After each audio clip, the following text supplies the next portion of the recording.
Good evening, everyone. I am Tishya Majumdar, and I welcome you all to this panel discussion on forced migration, curated under TMYS Review March 2022 in association with Global South Colloquium, University of Victoria. TMYS Review March 2022, under the current theme of migration, displacement, and resettlement, seeks to explore and understand the niceties of migration from the perspective of forced migration. We are calling for submissions of stories, essays, and poems, and for project architecture and submission guidelines, please visit www.tellmeastory.biz. Today's topic of discussion is conflict and relocation, a menace for women and children. We are honored to have Professor Anna Ball, Ms. Margaret Ravenscroft, and Professor Tazreena Sajjad with us today. They are our speakers for today's session. Thank you so much for joining. I shall now quickly introduce our speakers. Professor Anna Ball is Associate Professor in Postcolonial Feminisms, Literatures and Cultures at Nottingham Trent University. Her research explores transcultural feminist response modes to forced migration, and she works with communities affected by these issues in order to develop possibilities of voice, agency, and self-representation. She is the author of Forced Migration in the Feminist Imagination, Transcultural Movements, Routledge 2021. Our next speaker is Professor Tazreena Sajjad.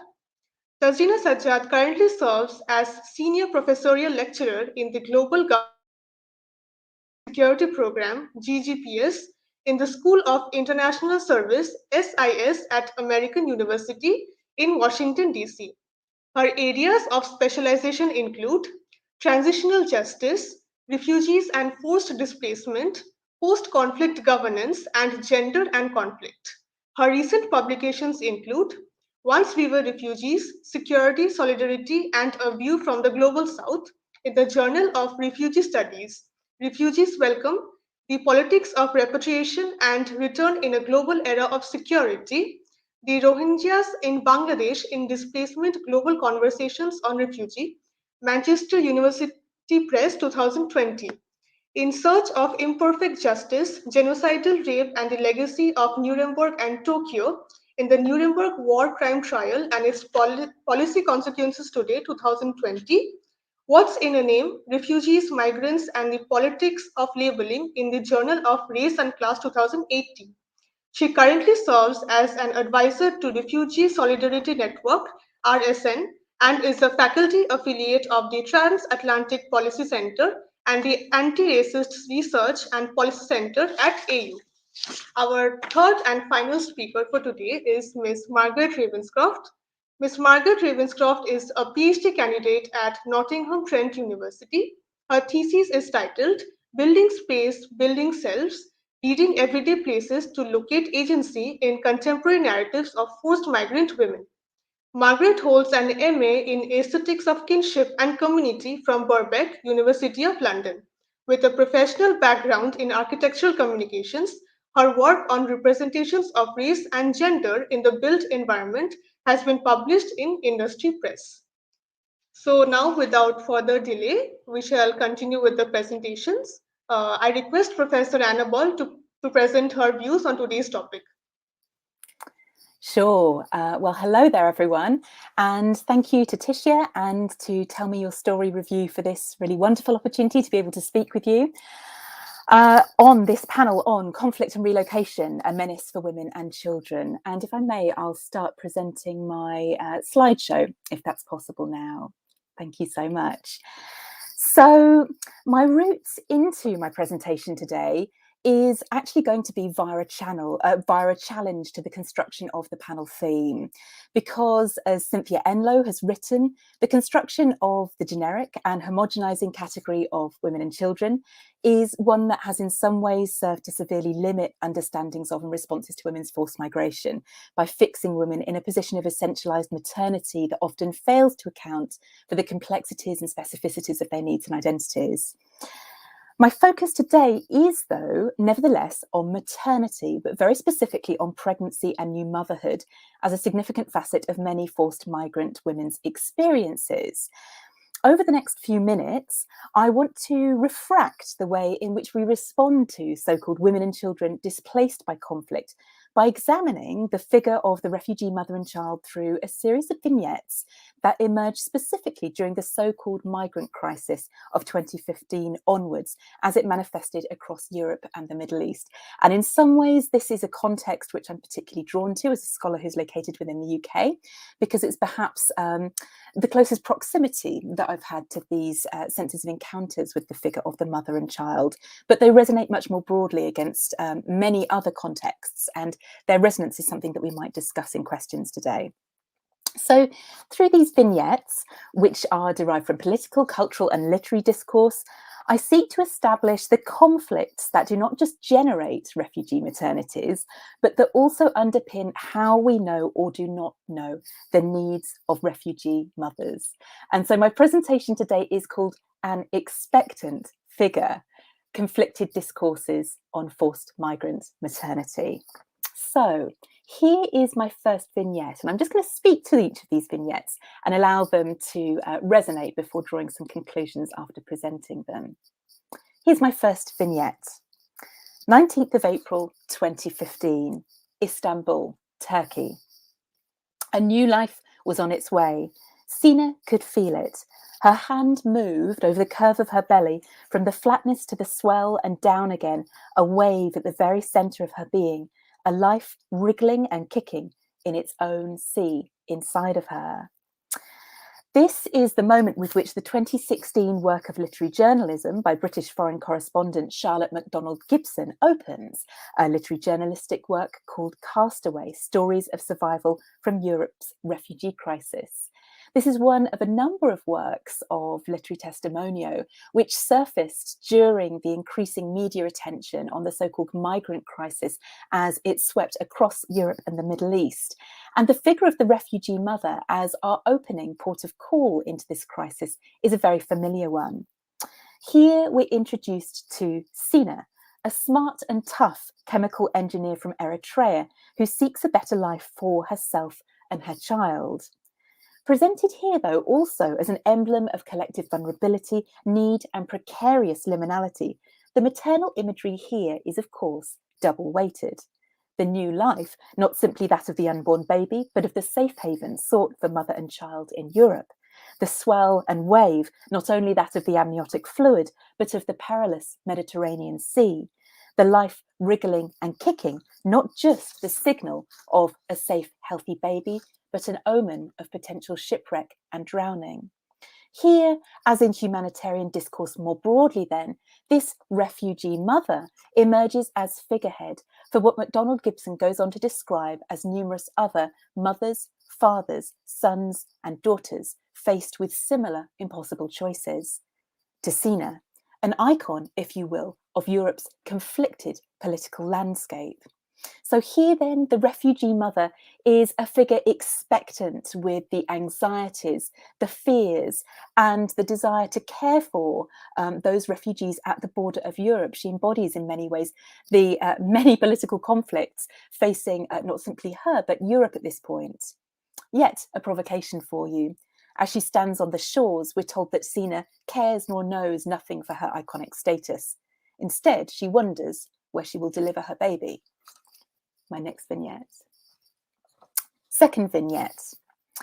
In May 2018, the online platform for Time magazine ran an appeal by Kathy Calvin, President and CEO of the UN Foundation, which urged women to, quote, celebrate Mother's Day around the world by pledging their support for the United Nations Population Fund, the largest global provider of maternity care and reproductive health services in humanitarian emergencies such as Syria, Yemen, and Iraq. Citing in this article baby Yasmin and her mother as exemplary of the 9,000 plus individuals to have benefited from maternity care provided by the UNPF at the Zaatari refugee camp in Jordan, Calvin presents forced migrant women as a particular group who demonstrate what she terms the transformational impact of supporting women's maternal well-being.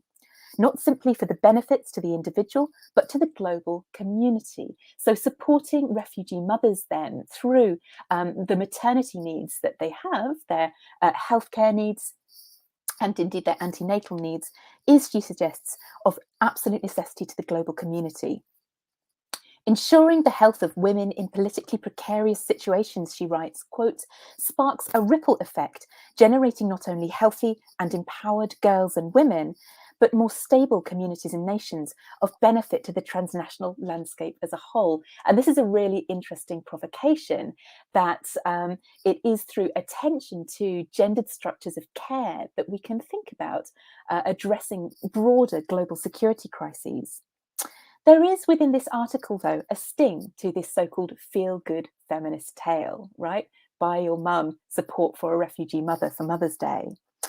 Calvin's plea has been prompted, she writes, by the US government's 2017 decision to renege on its position as the leading supporter of the UNPF by withdrawing all US funding, with disastrous consequences for the 34 million women of reproductive age facing humanitarian emergencies, an estimated 5 million of them pregnant, many of them in forced migrant situations. In this landscape of biopolitical hostility, Calvin's article suggests, it is here women internationally who must spring to the aid of forced migrant women, mothers who must support forced migrant mothers. And this alliance, she suggests, is more than personal. It is deeply and urgently political. My third vignette, a very different vignette. Central Beirut, 2016, and there is tension in the air as Maysoon, an Iraqi aid worker based in Lebanon, debates the identity of a baby belonging to Fatima, a young Syrian woman who refuses to share the secret of her child's parenthood. The quote that Maysoon offers on this situation, talking to a Lebanese journalist called Hannah, is this. This is her assessment of this young mother with a child of whose parenthood we do not know. She says, thousands of babies have been born among the Syrian refugee population in Lebanon alone, so many of them out of wedlock. If Fatima's husband has been dead for a few years, of course she'll be afraid she'll be found out. She may have been raped or had an affair.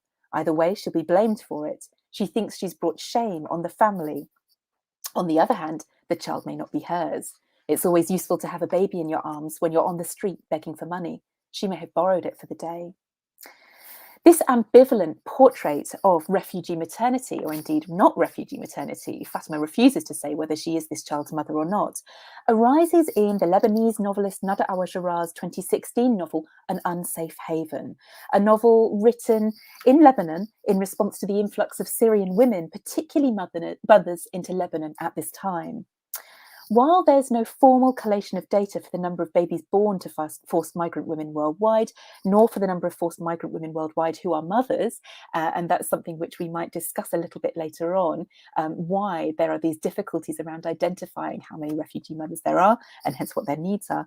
Data shows that 75% of Syrian refugees were women and children in 2014, that around 1 in 10 refugees travelling through Europe was pregnant in 2016, and that around 40,000 births to Syrian mothers took place in Lebanon in 2017.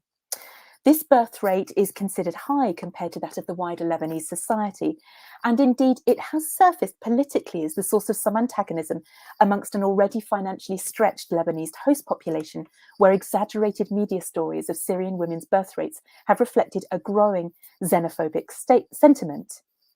Maysoon's response then echoes the gathering dissatisfaction facing Fatima and other refugee mothers such as her, and this reflects a broader antagonism and hostility towards refugee mothers, which is something which often surfaces within host nations through charges of so-called healthcare tourism, or the idea that the refugee mother is not simply a figure of precarious need, but also one of potential exploitation.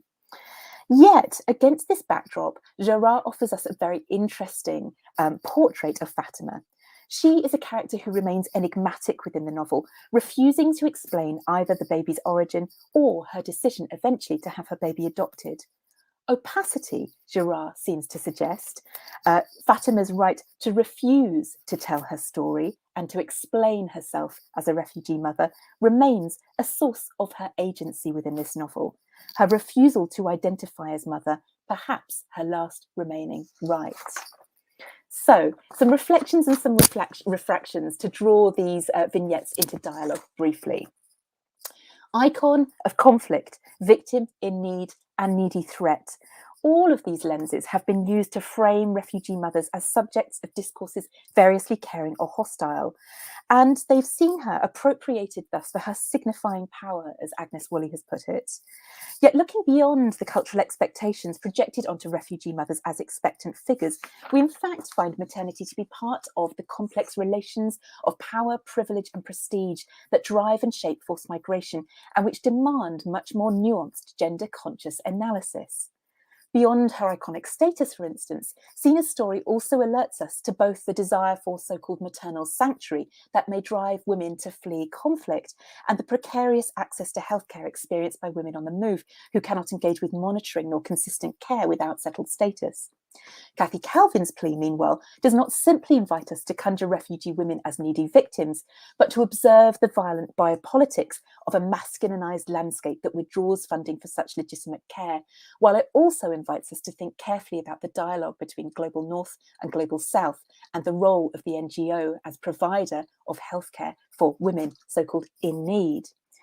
And looking beyond the headlines and anxieties, Fatima's story in An Unsafe Haven alerts us both to the social precarities that may underpin maternity, such as rape, forced pregnancy and social stigmatization, and of the refugee mother's right to assert her identity beyond the status of mother bequeathed upon her.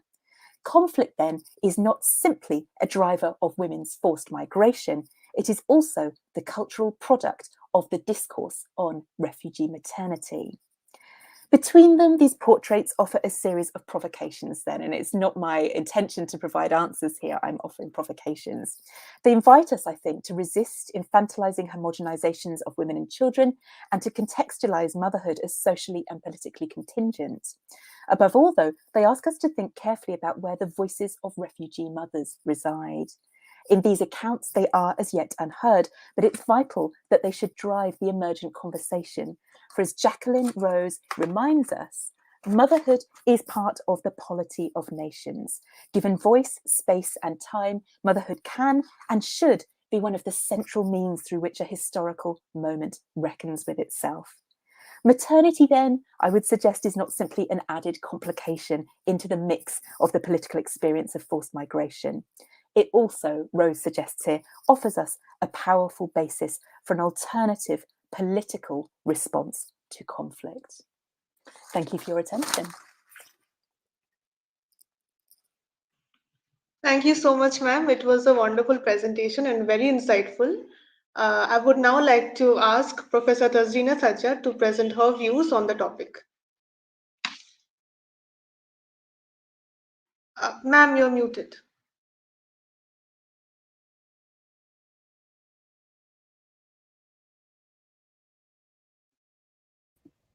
Okay, now it's working. All right. Good afternoon, or rather good morning from Washington, D.C. Thank you so much for having me on this panel. Thank you, Ms. Majumdar, for inviting me to this panel, and thank you for the opportunity to have a very important discussion with these extraordinary panelists. Today, I want to focus my talk on the question of transit, and I will unpack what that means in a little bit.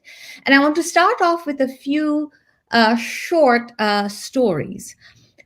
The Bengali woman who makes the decision to split her family of 6 children, keeping the younger ones with her, while ensuring her other children can flee.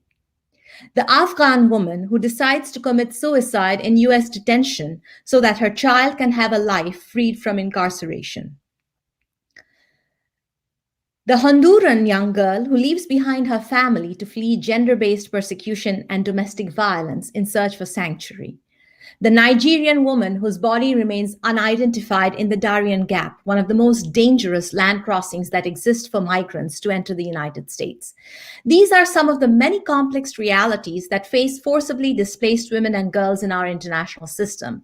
But too often, as Professor Ball excellently pointed out, the refugee woman and girl is only seen in terms of their relational status as a mother, a sister, a wife, and conflated with the child and featured as the mother and child phenomena, vulnerable, faceless, nameless, and in need of saving, rather than being seen as complex individuals navigating convoluted and an increasingly hostile political environment shaped by anti-immigrant sentiments, racism, xenophobia, Afrophobia, and Islamophobia.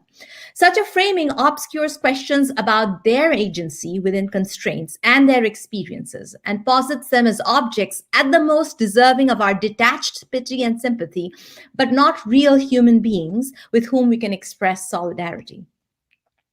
Our starting point has to then shift in terms of thinking about the refugee, asylum-seeking, irregular, stateless woman and girl as complex decision makers and actors, and ask pointed questions as to how and why the nation-state system and the international system that emerges from it makes their lived experiences and their voices extremely invisible and victimizes them in specific ways. While the irregular movement of people has become increasingly politicized and restricted in the 20th century, and particularly since 9/11, it has also been met with an accelerated pace of legal restrictions, physical fortifications, and a complex system of agreements through which third countries, largely in the global south, are being transformed into migrant gatekeepers for the so-called global north. Today, the inextricable overlap between the war on terror and the war on migration means that even countries from the global south, at least the wealthier ones, are adopting several of these restrictive measures against refugees and asylum seekers, assisted when financially possible by the technology imported from the United States and Europe. And in poorer contexts, ramping up of the use of barbed wire and border police to push back on irregular arrivals. While border scholarship offers an analytical framework for understanding the discursive, geopolitical, and militarized contours of national security vis-a-vis the us and them binary, gender violence theories exposes the troubling relations between the state, citizenship, and the normalization of violent state practices. In other words, while critical border scholarship highlights the classed and racialized nature of border regimes, their colonial antecedents, and the hierarchization of mobility, feminist and gender analyses draws concerted attention to the gendered nature of that violence. A feminist analysis, therefore, helps us to understand how, for instance, detentions are not only a racialized and classed phenomena with roots in colonial history, but also how they constitute an intimate form of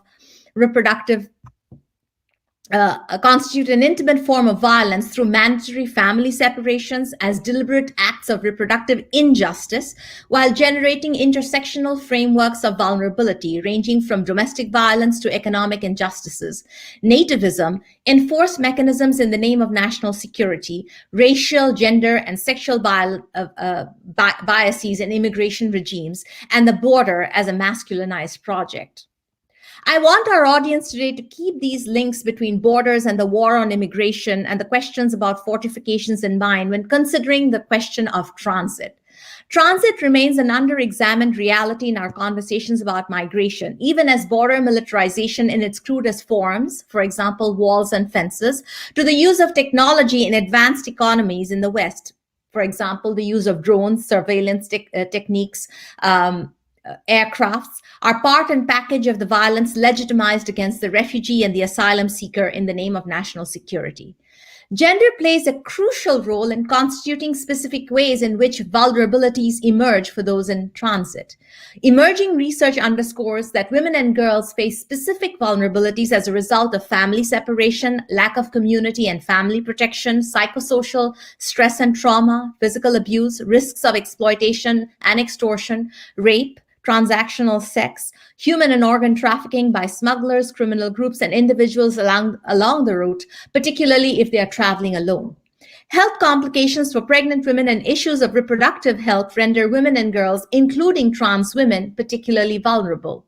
As the main caregivers for children and the elderly, they often carry a disproportionate burden of responsibility.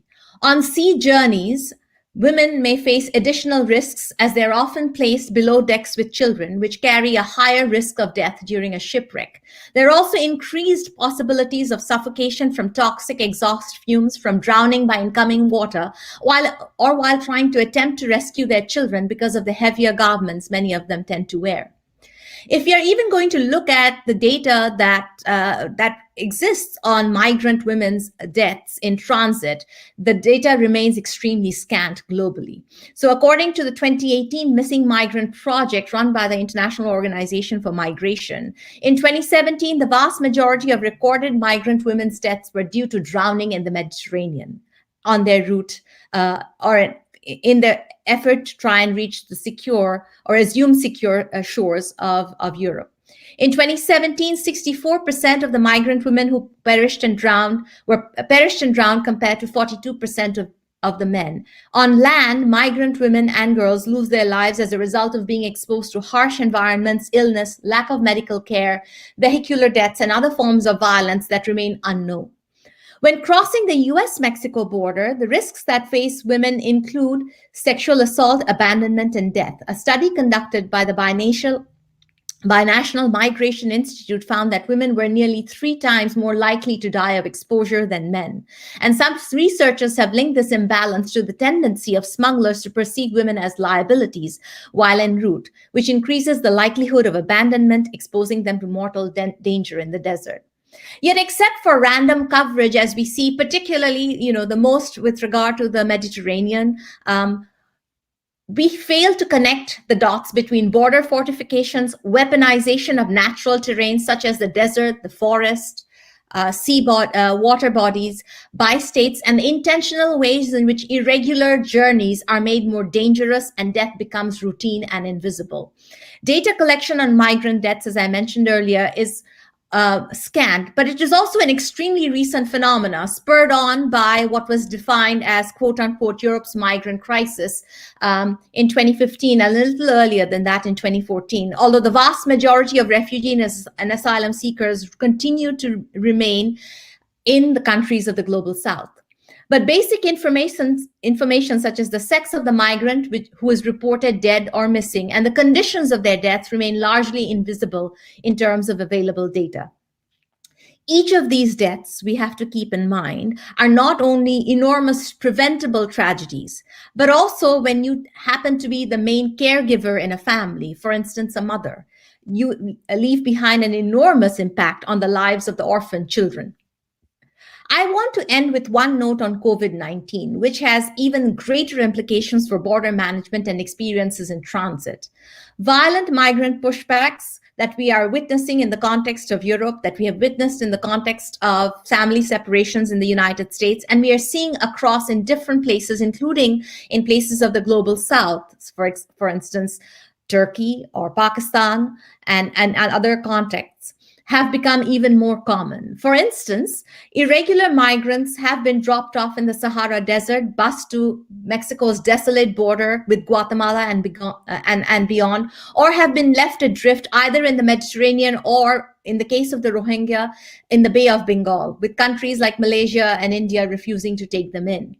In European countries like Greece and Croatia, armed pushback by border police and vigilante groups are constantly on the rise, as we are seeing with the current manufactured crisis with regard to asylum seekers between Poland and Belarus. And there's a rise across in the Western world in particular of the detention of migrants in overcrowded situations, as well as the use of third countries such as Libya for deterring the arrival of irregular migrants. In the sea, there are increasing incidents of boat interceptions by Libyan coast guards paid for by the European Union, curtailing of search and rescue operations in the Mediterranean, and a refusal to answer distress calls by maritime rescue coordination centers, and declaration of ports to be unsafe for disembarkation.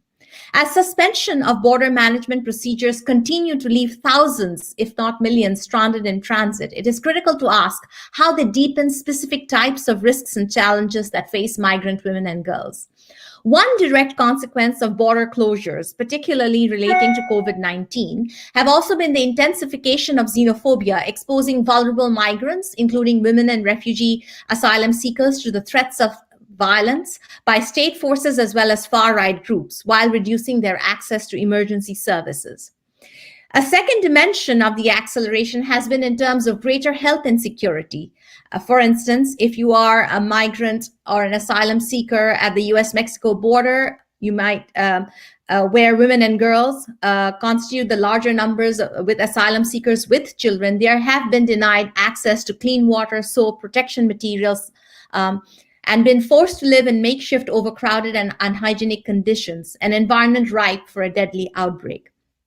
Moreover, such restrictions have meant that even less support for adequate medical care and access to healthcare facilities for women and girls who require reproductive care for those who are pregnant or those who have pregnancy-related complications. Past experiences with deadly outbreaks like Ebola, Zika, and SARS have underscored that medical crisis reinforces gender roles and deprioritize the health needs of women and girls in a crisis situation. The emerging patterns regarding COVID-19, of course, is no different. Being stranded at the border means vulnerable women and girls have little or no access to medical, legal, and psychological support for SGBV, but they now also face greater risks of exploitation, abuse, trafficking, and violence, and may be forced to live in close proximity with abusers or potential abusers indefinitely. The continued absence of sufficient social and familial networks, ongoing economic uncertainty, and disproportionate levels of responsibilities in caregiving can only deepen this crisis. So, for instance, when we witness the chaotic scenes in Kabul airport with regard to the US withdrawal in Afghanistan that just happened a few months ago, even though the crisis produced in Afghanistan as a result of the rapid withdrawal is greater than what we saw in at the airport, or the manufactured crisis between the Poland-Belarus border involving asylum seekers, or reflect on Afghan refugees arriving in the United States, or considering Venezuelan women and girls who are having to flee a complex situation of economic precarity as well as political violence. What questions, informed by feminist and gender lens, can we possibly ask? Given my particular focus on displacement in Afghanistan and with regard to the Rohingya crisis, I would definitely be interested in questions that you have in order to unpack these issues further. Thank you so much for listening. Thank you so much, ma'am, for presenting your views. It was very enlightening to hear you. I would now like to ask Ms. Margaret Ravenscroft to present her views on the topic. Thank you very much. I echo the gratitude of my panelists, and I'm also very thankful to be able to present alongside them. You can bring up my presentation. Today I'm going to be talking about identifying spatial opportunity for forced migrant women in the creative realm, and I'll explain sort of what that means as I continue. In mid-October, I stood with my family on the steps of St. Paul's Cathedral in London to welcome little Amal, a 12-foot tall puppet of a 9-year-old Syrian girl. Her structure was beautiful and her exaggerated movements were eerily lifelike. For over 4 months, little Amal was the main character in an epic, moving piece of theater entitled The Walk, produced by Good Chance Theatre Company. A 5,000-mile journey from Turkey to Britain with over 140 stops in 8 countries, the plot of The Walk follows little Amal as she searches for her mother, who she lost while fleeing Syria for safety. Along her way, Amal was greeted by local communities. She commemorated other migrants, encountered resistance from conservative groups, and even met the Pope. Little Amal's journey is meant to be symbolic of the real journeys many children, as well as men and women, are forced to take to seek safety amidst conflict. Focusing specifically on forced migrant women, my current PhD research examines representations not dissimilar to Amal. It looks in depth at constructed identities of these women and the unique ways they engage with place. I believe that when we afford forced migrant women spatial opportunity in the creative realm, we promote their agency in the real world, addressing one of the many menaces they face head on. because as thoughtful, inspirational, and important as the traveling production of Little Amal was, forced migrants are too often represented as flat figures in perpetual transition, crossing the sea, navigating the camp, walking the road. Amal embodies this listless wandering as her very purpose.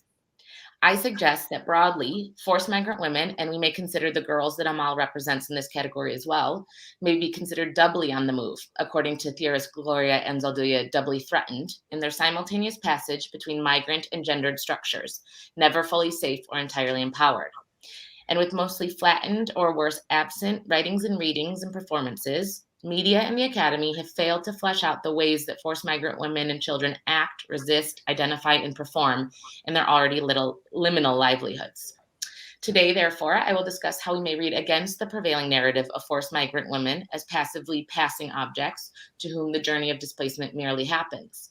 Instead, I challenge us to place so-called placeless women in and among the seemingly unattainable site of the home. I want to go home, Somali British writer Warsan Shire writes in her poem Home. I want to go home, but home is the mouth of a shark. Home is the barrel of a gun, and no one would leave home unless home chased you to the shore, unless home told you to quicken your legs, leave your clothes behind, crawl through the desert, wade through the oceans, drown, save, be hungry, beg. Long read as a gendered location, home is often understandably subjected to extensive feminist critique. Remaining attentive to concerns around work, production, space, and design, today I want to consider the nuance of the intricacies of gender, home, and forced migration, as Shire's poem so evocatively problematizes.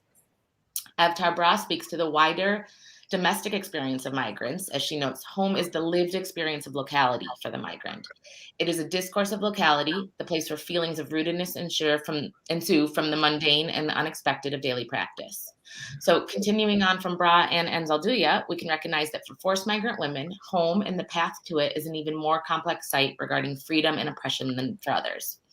It's an essential and political site in its potential to simultaneously reveal, critique, and imagine the possibilities of gendered agency.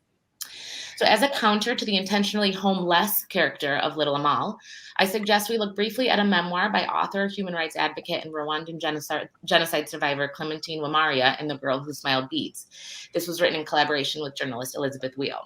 And we'll explore the book's varied and ultimately productive negotiations with home, which I call homemakings. Through the feminist examination of Wamaria's homemakings, or lack thereof, in Amal's story, I believe we can acknowledge the spatial experiences for some forced migrant women, both representative and real. In doing so, we locate an overall feminist potential, which can provide a way of understanding home that runs counter to the space's common reading of a site as a site of traditional and confining fixed female identity. The Girl Who Smiled Beads tracks Wamaria as she moves through life as a forced migrant woman for 20 years. Driven from her comfortable home in Rwanda at the age of 6, Wamaria and her sister traveled through 7 African countries over 6 years, living in camps and rented accommodation, shared spaces and private spaces, before resettling in the U.S. Her journey is not dissimilar to that written for Little Amal. However, to tell this story, Wamaria highlights various domestic spaces, notably absent in Amal's, which serve as more than mile markers. Instead, they're insights to the home she makes and the many ways they make her. Throughout the narrative, Wamaria maps her exilic journey, not chronologically nor geographically, but domestically. She begins in a gray stucco ranch house. Later, home is a tent with a unit number on it, a green shingled house with a green lawn, a large porch on the front, and a detached garage in the back, and also a long red brick single-story building with glass windows in front, wooden shutters on the sides, and a tin roof. The descriptions of the homes she moves through are at once optimistic. They hold potential of refuge and of pause, but also of unease. She describes the dilapidated red brick hut she must sleep in. We lived outdoors, she writes. In illustrating these spaces, Wamaria illustrates herself, and she speaks to Bra's notions on journeys and arrivals. If the circumstances of leaving are important, Bra notes, so too are those of arrival and settling down. How and in what ways do these journeys conclude and intersect in specific places, specific spaces, and specific historical conjunctures?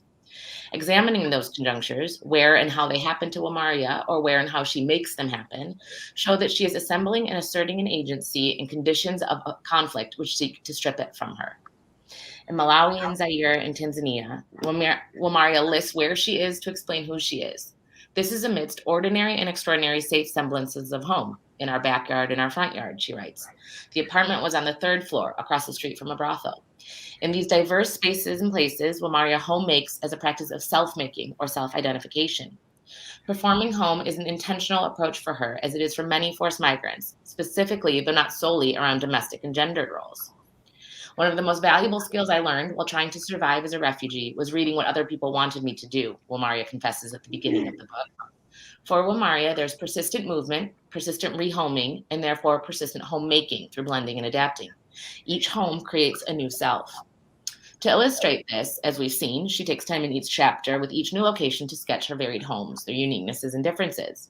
And in acknowledging these passages, readers can access a well-rounded feminism that carries Wamaria from sometimes repressive and reductive experiences of the domestic through to liberating and creative engagements with it. This is exactly where Little Amal falls short. A stunning and really valuable production. I do not wish to discredit it entirely. However, I find fault in the story that she roams from place to place. She never home makes to self-make, but remains transient, passing, and indeed placeless. She is welcomed and then passed along her way, a three-dimensional puppet with a two-dimensional storyline. In Home Place, a site of resistance, Bell Hooks illuminates. The home is no longer just one place, it's many locations. Home is the place which enables and promotes varied and ever-changing perspectives, a place where one discovers new ways of seeing reality, frontiers of difference. Wamaria's journey is not straightforward, and neither are her encounters with home. She moves over and back and across borders, in and out of safety and precarity. There are many failures and some life-saving successes. Although the making of home and self may feel elusive for Wamaria throughout the journey, her memoir reveals that she never stops trying to create it. Undoubtedly, forced migrant women live in everyday contradictions, vulnerable yet rejected, placeless yet always somewhere. But in productive and creative representations, we can see ways home can be created as a potential for belonging and agency. Even in displacement, home and homemaking hold a positive critical value that root and add depth for Wamaria, yet remain deficient to Little Amal. Home can be equally imagined and an actual geography. It's a place of fear, but also of comfort, strife, and also success. It is what makes or doesn't make their story, and in many ways themselves. Thank you.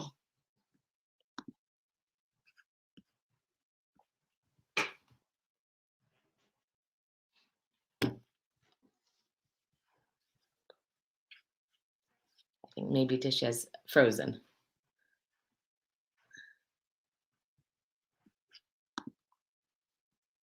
Oh. Hello, everybody. I'm Coral, and I'm sorry for barging inside the conversation so unfairly, but I think Tishya is having a few issues, and so I will start the Q&A round for her, and maybe once she is back to the network, she can join us again. So the first question would be for Professor Anna Ball, and that question is there a place for feminism in our response to the forced migration of women and children? What might be some of the challenges or complexities of realizing this in a transnational network? Professor Anna Ball, please. Thank you so much. And I just want to begin by saying thank you to my fellow panelists for really insightful and very important insights there. So I would say that feminism not only has a place, that it's absolutely essential in terms of our response strategy to thinking about the forced migration of women. And by this, I'm thinking of feminism as something which moves beyond kind of benign gender mainstreaming policies that involve gender consciousness or gender attentiveness, but move towards a more active politics of change making and political innovation. However, there are some caveats to this project. And this is that as a political change making project, feminism has the potential to reinforce many of the global power imbalances that we see also in stating sources of inequality and oppression for forced migrant women. And I say this fully cognizant as someone who is working from the context of the UK and within mainstream educational institutions from positions of power and privilege. So one of the things that I suggest is essential to the ways in which we nuance feminist discourse is that we think about it from an anti-colonial or a decolonial stance. And we think, as Professor Sajjad suggested so provocatively, about always reading feminism as part of an intersectional political project which has to be read against the backdrop of biopolitical manoeuvres within the international arena. So we need to think very carefully about the shape and the positionality of these feminisms, particularly as they relate between the global north and the global south. We need to think about the politics of leadership within that context. And we need to think about the context of coalition building and how forms of solidarity are formulated. So my suggestion for the kind of feminism that we might be thinking about when we approach the question of women's forced migration is that, yes, certainly it needs to be women-focused, it needs to be woman-led, it needs to foreground leadership by women with experiences of forced migration.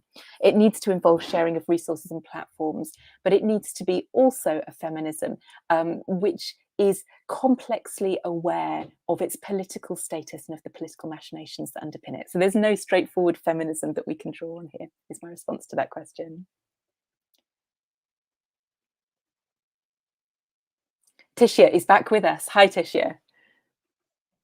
Hello, so sorry for the net problem, it's just horrible. Okay, thank you so much, ma'am. It was very nice to hear you. So my second question is to you is that what is the location of children in this discourse? Are they simply additions to their mothers, or are there also ways in which their needs and voices should be supported? What kinds of challenges are faced by forced migrant children when displaced by conflict? Thank you. This is a question which I think another of the panelists might speak to a little bit later on as well. But what I would say here is that there is an interesting mirroring process that operates between the status of the child and the mother when those two figures are separated out. Just as women are often presented as being vulnerable, faceless victims in need of often infantilizing care, children themselves are also often reduced to those kind of iconic stereotypes. And so the idea of the child at once being pure, innocent, beyond the political realm, but also therefore being someone who is not listened to and who does not have a voice is extremely significant.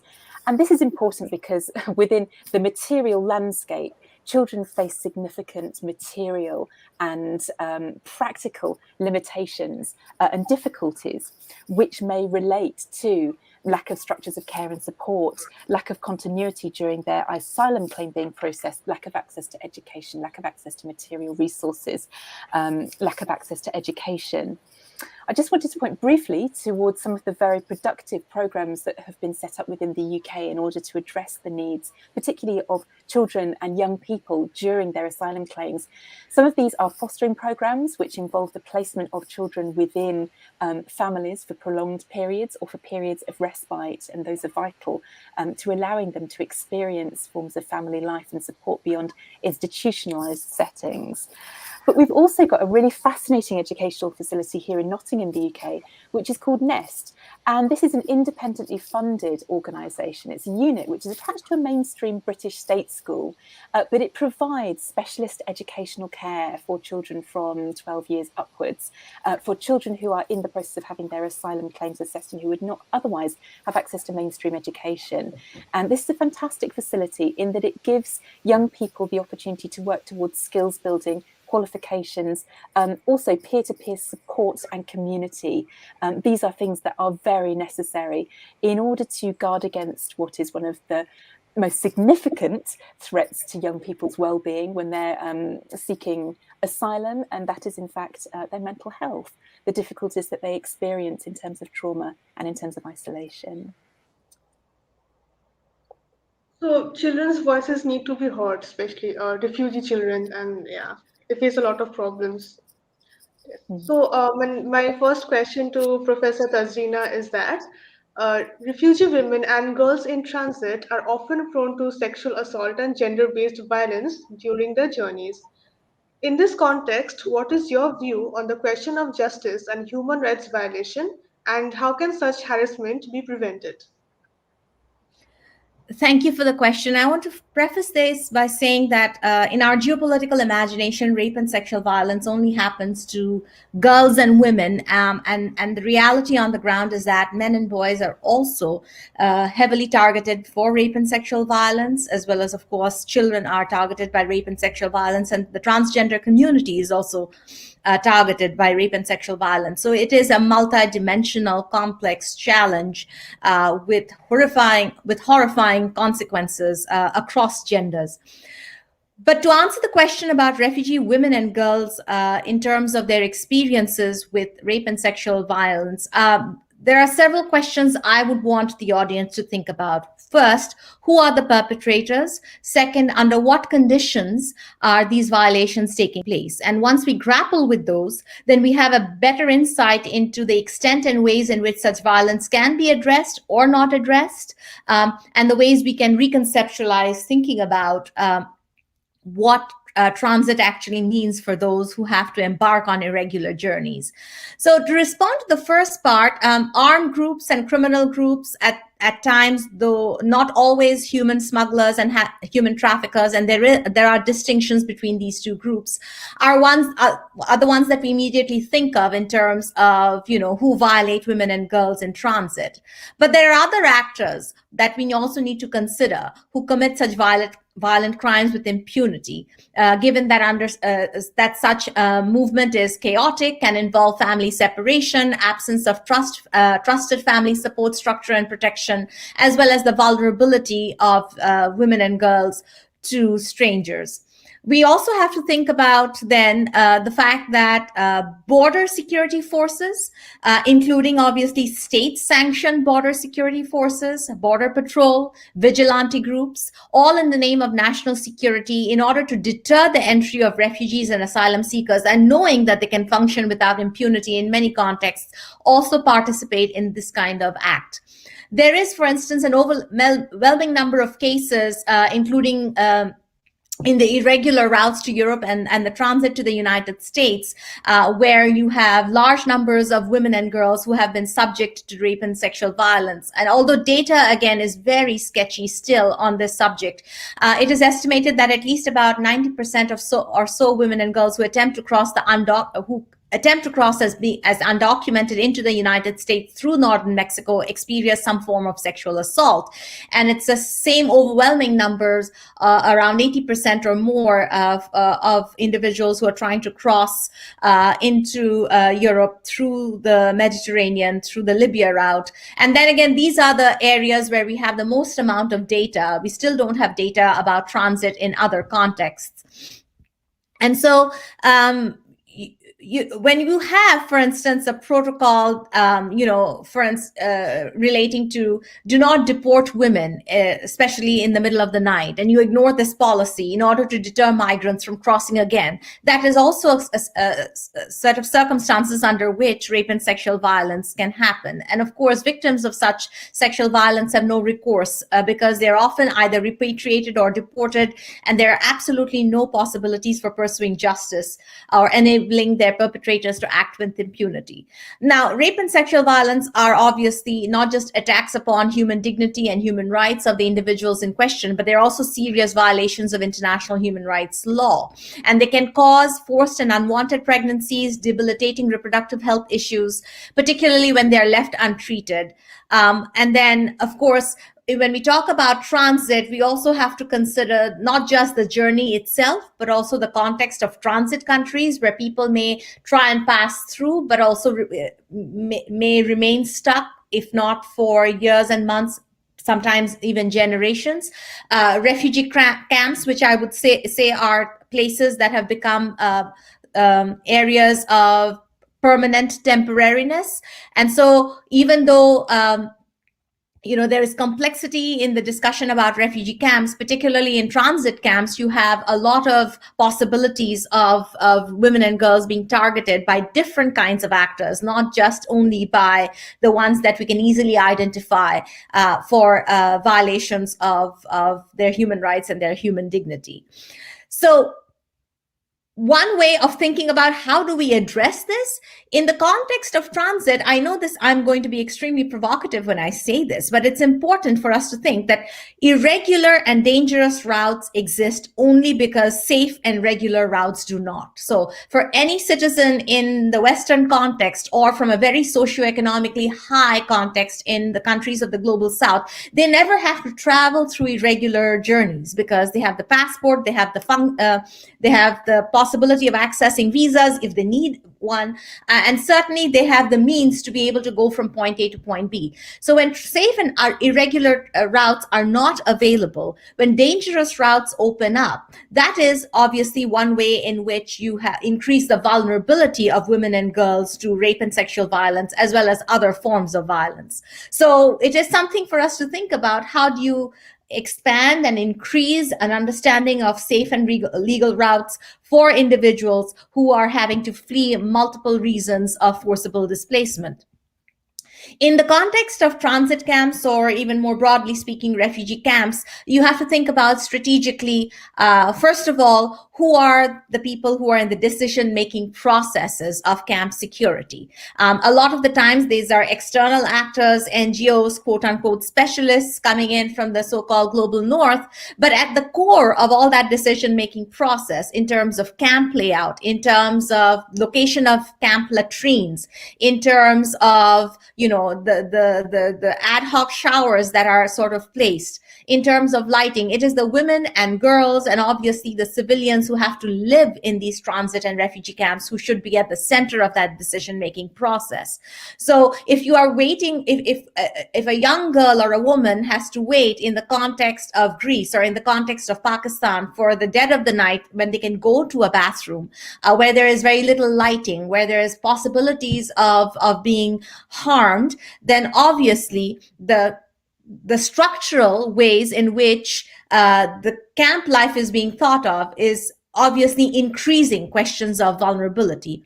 And states should also, of course, think about, where are the sources, and NGOs should think about where are the sources of water supply, because women and girls disproportionately are the ones who are carrying water, essential water, back into their families, into their communities for the day-to-day living. So if water supplies are situated in far-off locations, then obviously their vulnerability increases. If camp officials are ignoring women's housing needs, placing them in areas where where they have to live in close contact with strangers, or where there's a possibility of sexual intimidation and abuse, or with people who might have been considered quote unquote enemies in their home context, then again, possibilities of vulnerabilities include. So once again, involvement of women and girls in the decision-making process, education in terms of, ways, hows, and means in terms of being able to identify sexual harassment, sexual intimidation, as well as knowing where the structures of accountability lie, where they can actually go and report and seek assistance without retribution,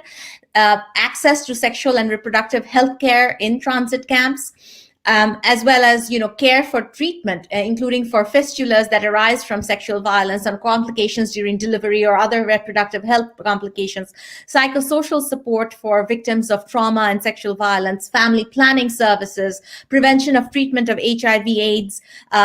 All of these are important. And one last thing, while I have mentioned Border Patrol, detention center officials, vigilante groups who also participate in rape and sexual violence of young women and girls, including, of course, of boys and men, we also don't speak of humanitarian aid workers who also take advantage of this kind of chaotic situation and can prey upon vulnerabilities of individuals who are already rendered vulnerable because of structural injustices. And so the finger points back to every single one in the humanitarian community if the work is not being done on an everyday basis to recognize ways and means in which active protection can be promoted in situations of transit. So, ma'am, basically, it is necessary to provide protection to refugee girls and women, and to provide a safe environment for them to carry on with their journey, so that people cannot take advantage of them sexually or induce violence on them. So, my second question to you is that it is often seen that refugee women or children are unable to receive education or higher education in the host country due to factors such as language barrier or lack of finance. Could you throw some light on how the lack of access to education impact refugee women or children in rebuilding their lives? Thank you for that question. First of all, I'm sure we all know, and the audience knows, that education is a human right, not a privilege, and it is not contingent upon anyone's status, whether one is citizen, migrant, undocumented refugee, or an asylum seeker, in terms of their being able to get access to education. There are different ways in which, obviously, education for women and girls, as well as, of course, children overall, offer protection from forced recruitment into armed groups, from protection from child labor, from creating prospects of being able to be freed of illiteracy, from sexual exploitation and child marriage, from strengthening community resilience, empowering them with knowledge and skills to be able to build on areas of specialization with which they can pursue their future while in transit, while in camps, while or if they are being resettled somewhere, and certainly if there is an opportunity to repatriate back into their home countries, they would be able to have a much more engaged role in very specific ways in their economic reconstructing and the social and political reconstructing of their country. I will say the following. In the context of refugee children, that is, those who are recognized as refugees by the United Nations High Commission for Refugees, although more broadly speaking, we have to always talk about a larger portion of children who are forcibly displaced outside of their de jure refugee status. 48% of refugee children still remain outside of school. And so the numbers also change depending on whether they have access to primary level education, secondary level education, and obviously tertiary level of education. If you are a woman, your access to education is much less, particularly if you're a refugee or an asylum seeker, because you're obviously burdened with having to, with childcare responsibilities, taking care of the elderly, and obviously if you're a head of the household, taking care of the economic needs of the family. And so the possibility of being able to access education not just in terms of being able to read or write, but also education that allows you greater access to understanding reproductive health, to economic management, and other kinds of ways with which you can have better skills and knowledge about how to navigate life. Those are obviously still some accesses to which there are significant barriers. And so in terms of thinking about children of marginalized and impoverished backgrounds in many contexts, they have many realities and challenges that mirror a lot of refugee and asylum seeking children in terms of diminishing their prospects of specialized work, and not being able to move up their socioeconomic ladder, and not being able to contribute in specific ways to their countries as and when war or conflict ends, and they are they can think about moving together as a community in order to begin processes of nation and state building. There is, of course, no silver bullet or simple solution to the question of refugee and displaced children, or to women and children in terms of their access to education. But what is important is, if we are only going to focus on refugee children, for instance, or refugee women, particularly in formalized camps, and a lot of large NGOs tend to do that, at the risk sometimes of leaving out local host communities who may also deal with structural barriers to education, then a lot of tensions are produced in local communities between the refugee community and the host community. And so care must be taken that while educational provisions are being provided to refugee children and refugee women, that if local communities are also impoverished and do not have structural means to be able to access education, that they are supported as well, so that other forms of tensions are not produced, particularly in countries of the global south, which continue to host the largest number of refugees and asylum seekers. And a lot of pressures are placed on them in terms of a displacement crisis.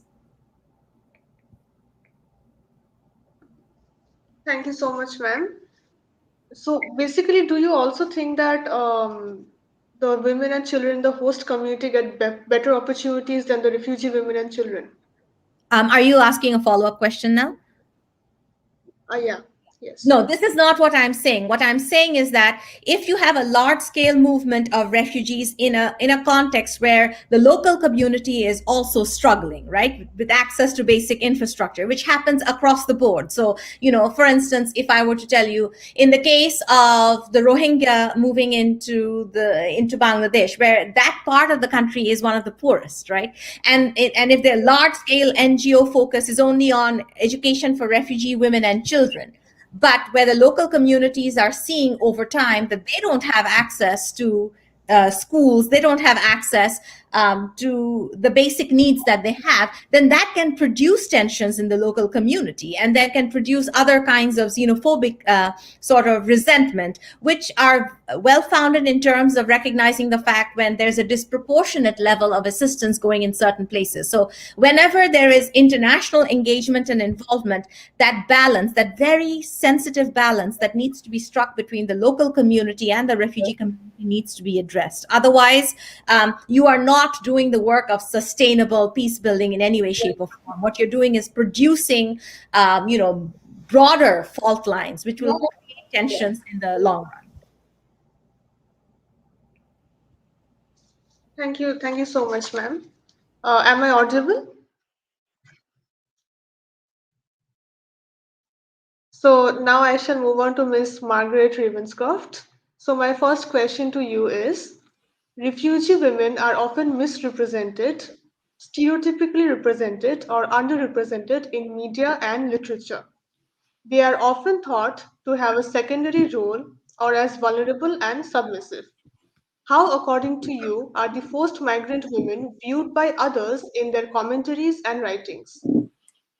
Thank you for the question. I think all of the panelists today really actually spoke to that they're really flattened or absent. Women are portrayed as suffering mothers. They become kind of untouchable, but that becomes unrealistic. And children are sort of seen as the weakest and the poorest of society. They become a symbol for pity. And these representations are really dehumanizing and damaging to the individuals. Agnes Woolley says that these representations, they primarily function as a symbol rather than an agent. And I think over the last few years of my research, I've really tried to seek out more rounded stories and identities. And they're there, absolutely. But it's often in fiction and in memoir, in life story writing. And I think overall, we just need to have more nuanced media coverage, news coverage, academic work, the work that's being done here, to really offer fuller agency, voice, and representation. As I think, as the panelists showed today, we're really doing a disservice to women and children by not fully representing them and sharing their story. Thank you so much, ma'am. So now it's my last question of the day, and it's to Ms. Margaret again. Beyond funding support, what creative initiatives can governments or charities in host countries put into place to support children who have traveled solo to escape conflict and violence? Thank you. Yeah, so I'll speak a little bit about that, but I just want to start by saying no matter the initiative, I think that consistency is the key. I think that number one, support should be there should be lasting access to community, and that we need to have more efforts that make that happen. So I think easy and consistent access to regular meetup groups for skill sharing, learning, schooling. There could be walking groups here in the UK. There's one called Refugee Tales, and it's brilliant for fostering intergenerational connection. Arts initiatives can allow children to tell their stories or create any story in whatever medium they like. I think not to discredit it, but film festivals and book clubs are really brilliant, but they need to work to stay connected, to keep the individuals tied in, as I think kind of just overall arriving alone and then staying alone is inexcusable. And so focusing on that with any number of initiatives is what's important. Yeah, plus the society as a whole, they can always, be very welcoming to refugee children. To rebuild their lives, to help them to, become a part of the group, the part of the country. Hmm. Okay. So with this, we come to an end of today's session. Thank you so much for joining us. I would once again like to say that we are calling for submissions of stories, poems, and essays. And for project architecture and submission guidelines, you can visit our website. I once again extend a heartfelt thank you to Professor Anna Ball, Ms. Margaret Ravenscroft, and Professor Tazreena Sajjad for this wonderful and remarkable panel discussion today. Thank you so much for joining. Thank you. Thank you so much for your invitation. Thank you.